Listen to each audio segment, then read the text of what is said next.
We are extremely pleased that you are here. It is good to come together for the purpose of co-creating, is it not? Yep. Yes. What brings you here? You have a general idea of what this is all about? Joy.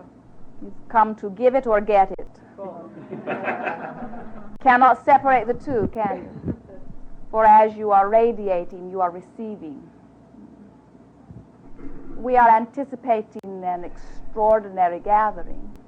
We have been anticipating it as you have been making your decisions one by one to join this group of co-creating. Let us begin. You are the orchestrators of this gathering. You are knowing that. What have you been pondering? Have you been paying attention to your day-by-day life experience? Is it getting clearer? Is it getting faster? Indeed it is. Never has there been a more important time for fine-tuning, agreed? Let us begin. Let us hear from you. This is more of a request than a question. I would like you to weave in today some more of what you've discussed over and over again, and that is the problem of what you call throwing our net out too far. And I guess I've just become more aware of that at a deeper level, that what I do is try to look out too far. I want something and I want the end result. I ignore the journey, and instead of taking it in small increments, I keep wanting to leap there, and then that puts me back into feeling the lack. And you've discussed it in many ways already, probably enough if I just pay attention to those. You talked about somebody wanting to get across the river, and instead of feeling bad because they're not already on the other side, just go and look at the next little stepping stone in front of them. And then you've got the analogy of the rope, pulling the cord into the bigger rope and all that. And I don't know why, but this week that suddenly struck me as one of the problems I have in creating is I've got my sights out too far, and I've got it on a destination instead of the journey. So you don't have to answer it even now, but if you weave that in today, I would appreciate it. It is our absolute promise to you that you will receive clearly. We're wanting to tiptoe into it just a little bit right here, because what you have brought forth is perhaps where many, if not all of you, are standing. In other words, you have heard us hammering away for months about being the attractor of your experience. And yet, because of your physical orientation, you are so accustomed to relying on your action. And you are such doers.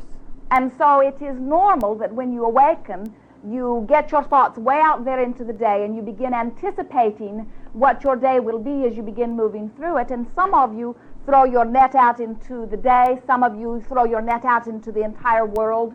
Some of you throw your net out into my life experience, and you bring it all back into your bed so that you are overwhelmed before your feet are even on the floor. And what we are wanting you to acknowledge is that as the attractor of your experience, how much more logical it is to find something, it doesn't matter what it is, something that pleases you to focus upon, and just hold that thought long enough that by the powerful law of attraction, your own vibration will begin to raise. We believe that what you are wanting to understand will come forth as you see yourself as one who vibrates. Why do you vibrate? Because you think. As you vibrate, you attract. That is really all there is to our message. As you vibrate, you attract. And you vibrate by virtue of your thoughts. When you think of what you are wanting, whether it is some little thing or some big thing, you are vibrating, you are harmonizing with who you really are, and you are in the flow or the allowing of what you are wanting to come to you. We will chew upon it in many different ways as we are moving forward here today. Good. My ultimate goal is to feel good about me, and no matter where I am, no matter what I'm thinking, or no matter who I'm talking to. And today, Aunt Bea and I were talking, and she was saying a lot of nice things about me. And it was something that I couldn't even listen to. I started feeling very nervous, very anxious, and I finally just interrupted her and said, "Can we please change the subject?" I was very uncomfortable. Now, you've mentioned two phrases that I really like, and I've tried to understand them, and I haven't really been able to break them down. So based on all that, the two phrases are, one, you say, relax into the state of well-being. And then another one that I recently heard you say was, the most magnificent of experiences is whenever you get your thoughts harmonizing with your greater thought and knowing, and then act from that harmony.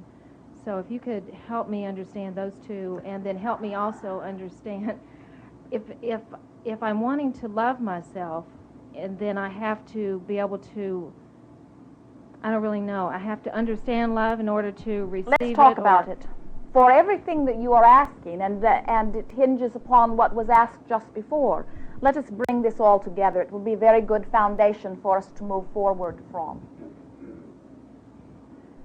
You acknowledge that your inner being exists. That's an easy one for most of you. You are acknowledging that your inner being exists.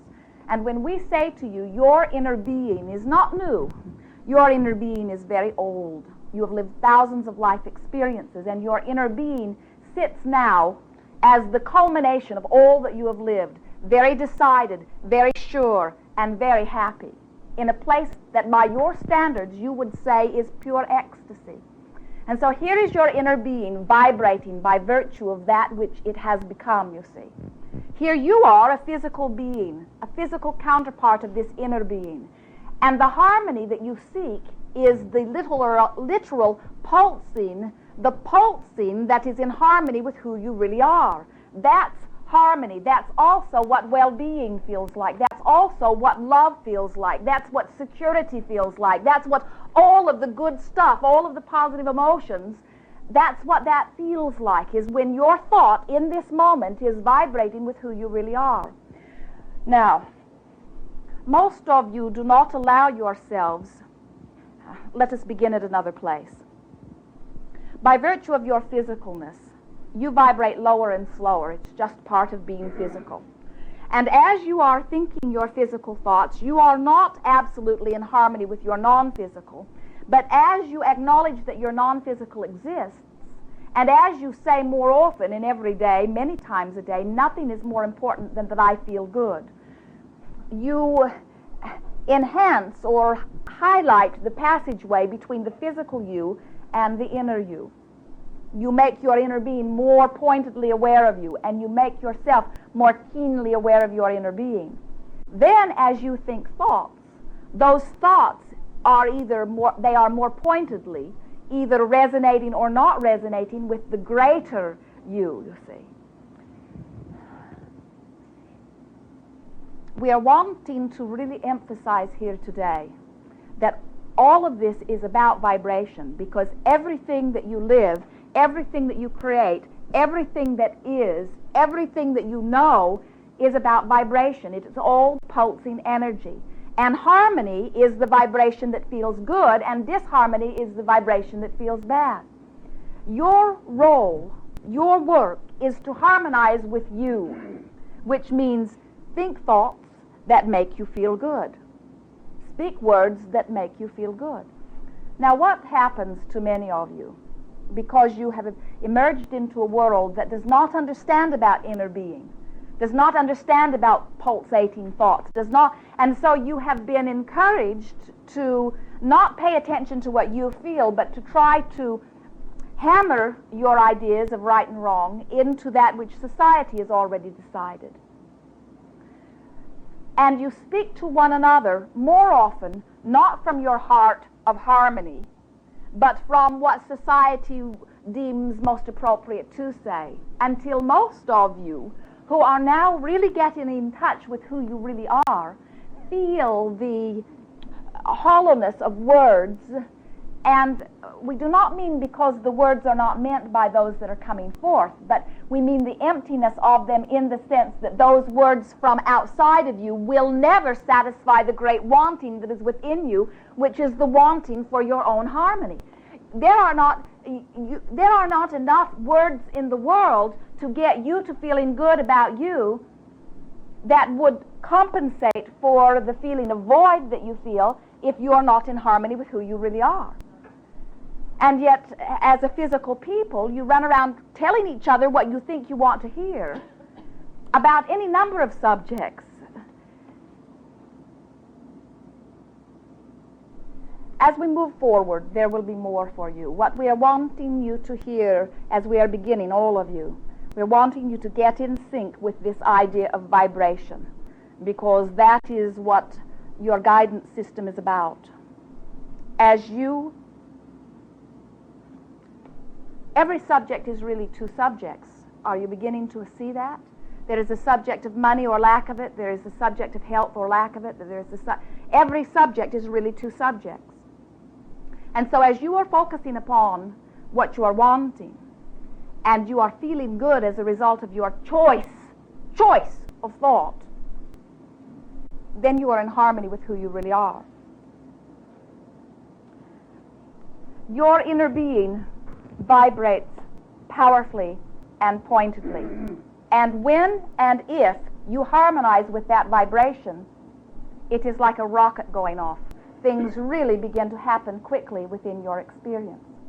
When you have focused upon a thought, and by law of attraction it has attracted another thought, exponentially, more and more and more and more and more and more and more and more are coming to you very rapidly. This is all happening very rapidly, within seconds. Your vibration raises to the point where you can have connection with who you really are. And that's when you feel uplifted. That's when you feel inspired. That's when you feel elated. That's when those goosebumps comes. That's what has happened to you. And all of you have had that experience, but most of you do not allow yourself to have that experience very often. It usually happens under some other orchestration. We'll tell you what we mean by that in a moment. Most of you think about what you want and the lack of it, what you want and the lack of it, what you want and the lack of it, what you want and the lack of it, and you keep yourself on a very mundane, very physical plane of vibrating. It's no wonder that you count on action to make everything happen. Because when you're vibrating like that, sabotaging your every thought with a counter thought, with all of your objectivity, with all of the statistical data that you have attracted, you don't allow yourself to dream or believe. Instead, you are so objective, weighing the pros and cons, the yays and nays of everything, and so you hold yourself, most of you, at a place that is not in harmony with who you really are. Think about it. When you go to a stage production or an opera, it doesn't matter what the event is, even a sporting event, and it holds your attention for a period of time, is that not when you find your spirits beginning to soar? In other words, it doesn't matter what the object of your attention is if you can focus upon it a little while, not thinking of the lack of this and the lack of that and the lack of that and the lack of that, but holding your thought upon something, even if it's not even something that is important to you. As you focus upon it for a period of time, do not you find your vibration raising? And so what our wanting is for you to hear today, for we believe it is the point of your question, is that your work is to more of the time deliberately think thoughts that will lead to thoughts, that will lead to thoughts, that will lead to thoughts, that will lead to that fuller connectedness with who you really are, you see. You are very particular about what you eat. We watch you. You're particular about what you wear and what you drive and where you live, but you are sloppy and not particular about what you think. You let any old thought cross your mind. You read horror stories. You listen to negative commentary. You read things that make you feel sick. And then you wonder why your spirits are not soaring and why you're not resonating with who you really are, you see. You really believe, we don't know why, because there is nothing in the universe that is teaching you that it works that way, but you really believe that you do not have to be particular about what you think, that you can think any old thing.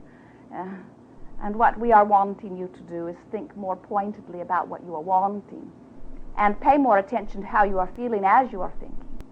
We're watching Esther. She made a decision that she was going to consciously, purposefully, in a short period of time, raise her own vibration. She decided that she would raise it from a place of neutrality. She was not unhappy. She was just feeling